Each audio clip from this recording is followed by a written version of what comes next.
It started as just another evening, calm, ordinary, nothing out of the usual.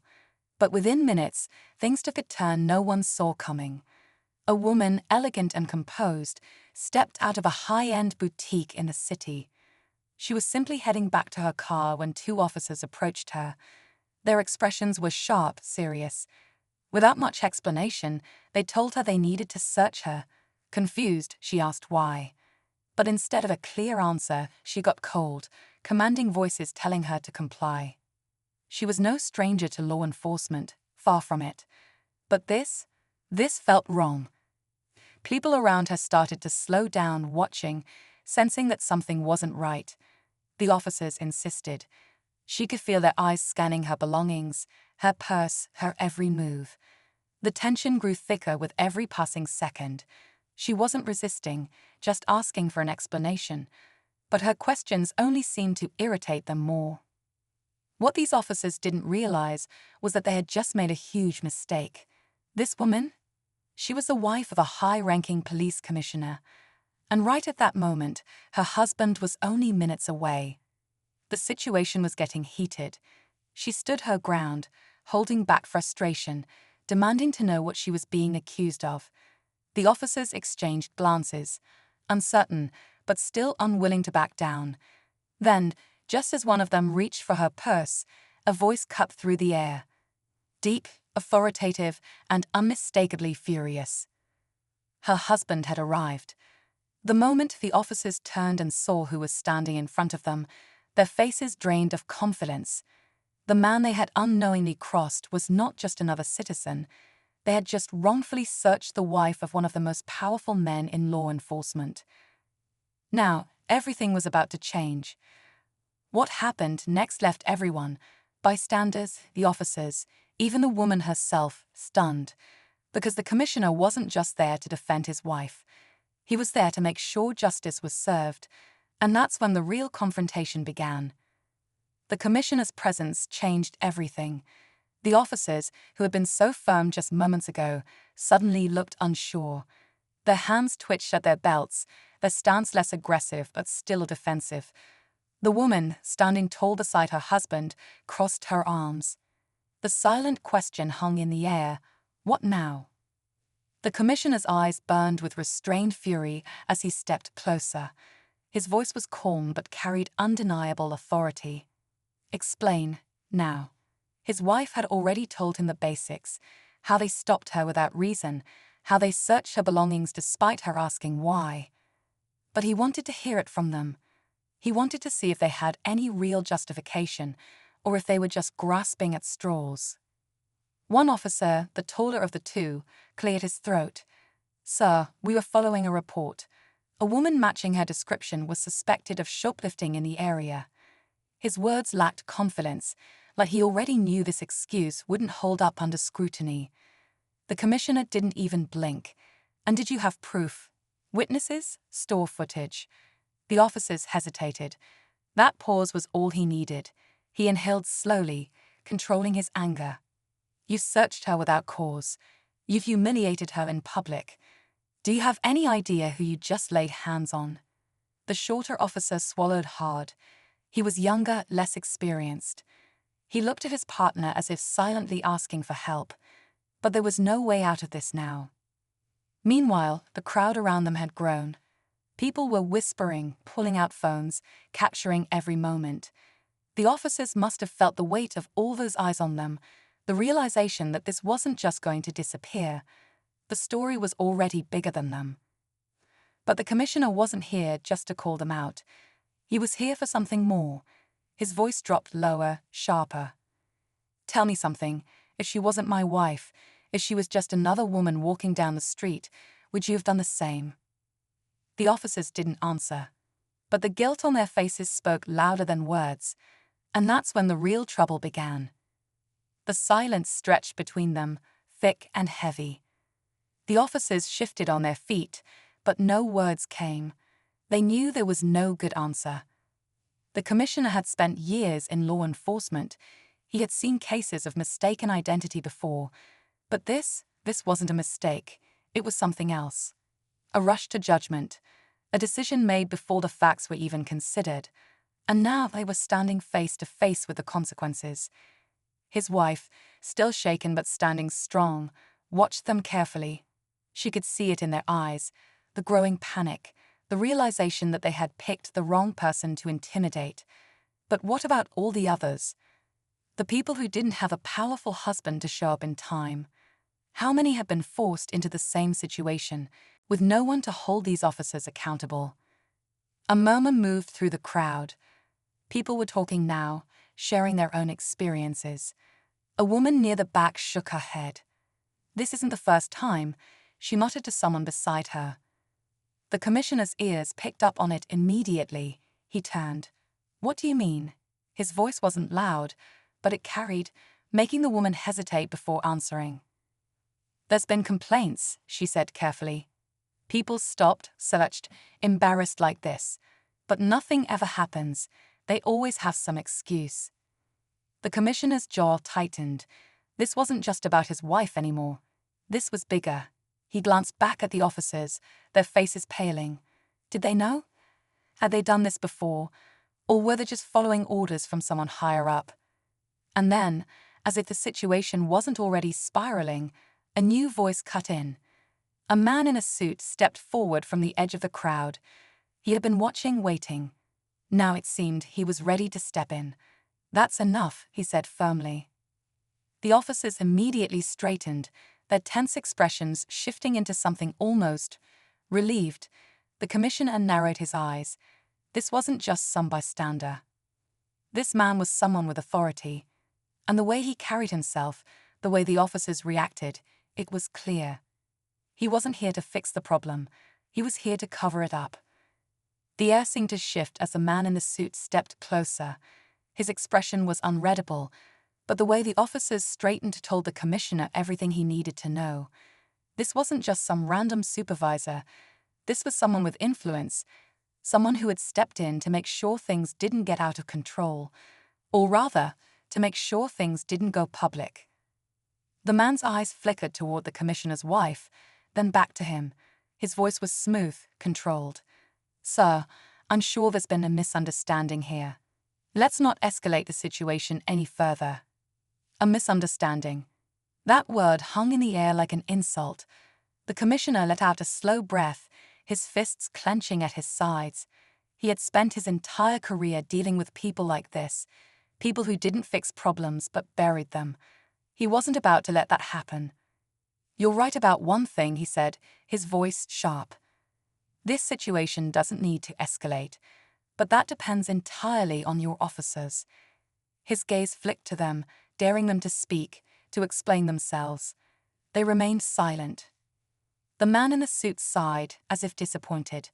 "Look, I understand your frustration," he continued, "but we can handle this internally. No need to make a scene." The commissioner took a step forward. "A scene? Your officers just publicly humiliated my wife for no reason, and now you're worried about appearances." His voice had an edge now, controlled but firm. The crowd around them murmured in agreement, sensing the weight of what was happening. The man in the suit exhaled through his nose, his patience thinning. "I'm offering you a way to resolve this quietly. It's in everyone's best interest." The commissioner tilted his head slightly, studying him. "And what exactly does quietly mean?" The man hesitated, just for a second, but it was enough. That's when the commissioner knew. This wasn't just about two officers making a bad call. This was part of something bigger, something systematic. And now they were scrambling to keep it from unraveling. But it was already too late. The crowd had seen everything. Phones were recording. People were asking questions. And the harder they tried to shut this down, the louder it was becoming.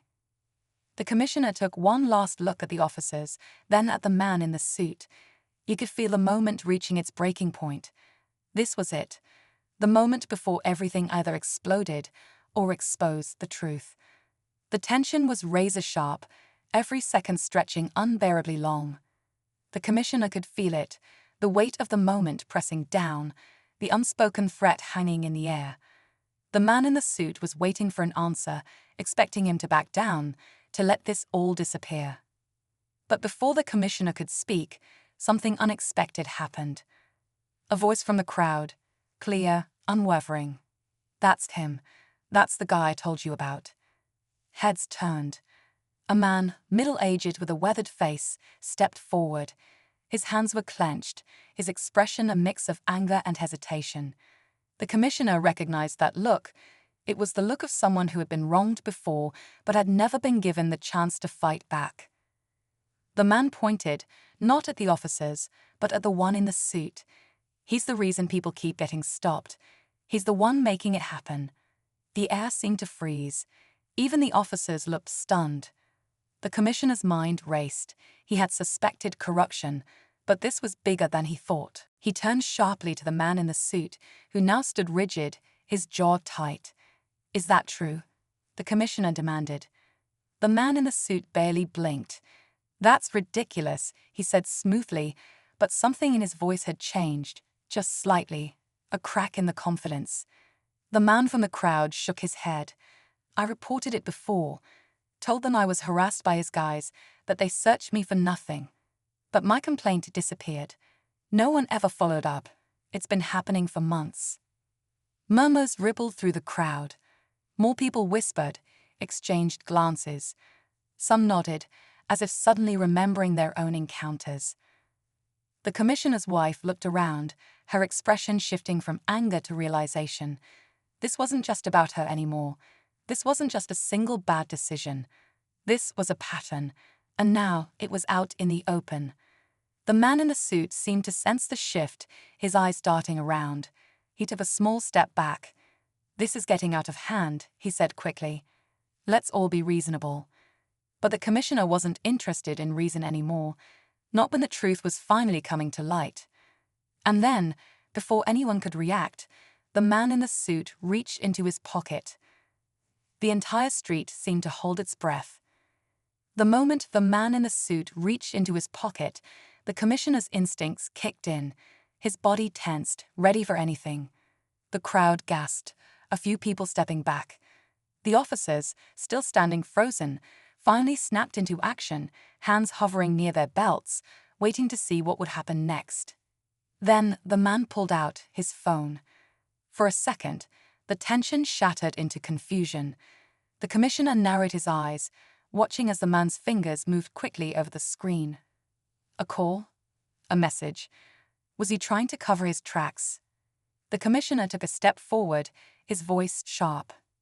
"Who are you calling?" The man hesitated, then slowly raised his head. His confidence was back, but this time it felt forced. "You really think this is going to change anything?" he asked, his tone calm but laced with something darker. The commissioner didn't answer. He just waited. The man exhaled and shook his head, slipping the phone back into his pocket. "I was going to handle this quietly," he muttered. "But you don't know how things work, do you?" The commissioner clenched his jaw, but before he could respond, a set of headlights cut through the growing dusk. A black SUV pulled up fast, stopping just at the curb. The doors swung open, and two more men in suits stepped out. They weren't in uniform, but their posture, their movements, they screamed authority. The officers standing nearby immediately stiffened. They knew these men. The crowd fell silent, tension rising again. The commissioner didn't move, his eyes locked onto the new arrivals. "More cleanup crew?" he asked coldly. The first man smirked. "You could say that." For a brief moment, the commissioner wondered if this was it, if they had just walked straight into something bigger than anyone realized. But then another car pulled up. And this time, it wasn't black. It wasn't unmarked. It was an official police vehicle. And stepping out was someone the commissioner knew very well. His own deputy. The deputy's eyes swept over the scene, taking in the nervous officers, the rattled crowd, the suited men trying to act unfazed. Then his gaze landed on the commissioner. A long pause. Then finally, "We've got a problem, sir." The commissioner exhaled slowly. "Yeah," he said, eyes flicking back to the man in the suit. "We do." And just like that, the power shifted. The street was still buzzing with quiet tension, But something had shifted. The commissioner stood tall, his deputy at his side, while the man in the suit finally looked uneasy. His backup, the men in black suits, no longer seemed so sure of themselves. Whatever control they thought they had was slipping fast. The deputy glanced at the commissioner's wife, then at the officers who had started this whole mess. "We've received multiple reports about this," he said, his voice firm. "People being stopped, searched, complaints disappearing. I came to see for myself." He looked at the commissioner. "I see enough." The commissioner gave a slow nod. He had spent his career cleaning up corruption, exposing those who misused their power. But this time, it had come straight to his doorstep. And it was clear this wasn't just about a bad call by two officers, it ran deeper. The man in the suit forced a tight smile. "You have no proof of anything," he said. "This is all speculation." The commissioner simply gestured toward the crowd. "You think all these witnesses are just going to forget? That those phones recording are just going to vanish?" The man opened his mouth, then closed it. He had no answer. He knew as well as anyone that the truth was already out. The deputy signaled to one of the officers standing by. "Escort them all in. Every single one of them. We're investigating this properly." The officers hesitated for only a second before stepping toward the suited men, who stiffened but didn't resist. The man in the suit glared at the commissioner. "You don't know what you've just started." The commissioner met his gaze without flinching. "I know exactly what I started, and I'm finishing it." The tension finally broke as the suited men were led away, the crowd murmuring in relief. His wife reached for his hand, giving it a firm squeeze. As the commissioner watched them disappear, he knew this wasn't over. But tonight, justice had won. And that was enough, for now.